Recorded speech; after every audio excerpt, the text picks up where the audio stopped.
Welcome to Kenton's videos. Enjoy the video. You'll start by getting permissions and the right defaults. First, make sure your phone runs Android 8, 0 or later, and the Google app is updated. This ensures compatibility and features. Enable microphone and location permissions so Assistant can hear and provide contextual answers. Next, set Google as the default voice input and Assistant app in settings. This routes your voice requests correctly. Once done, practice a simple trigger like, "Hey Google," to confirm the Assistant wakes up and listens. Now you'll refine how Assistant responds and works with your services.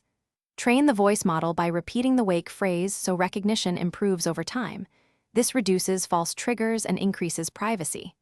Then open Assistant settings to create or edit routines. Use morning to read your calendar, commute for navigation and traffic, and home for lights and thermostat. Finally, link accounts like calendar, maps, and smart home devices. Once linked, Assistant can act on your behalf across apps and devices. Finish by learning advanced commands and a troubleshooting step. Use Assistant for multi-step tasks. Send messages, set timers, create reminders, call contacts, and control smart devices. You'll save time and keep hands-free.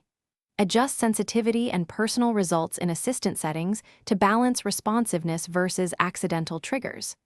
If Assistant stops responding, clear the Google App Cache, reinstall updates, or retrain the wake word model. This often fixes recognition issues.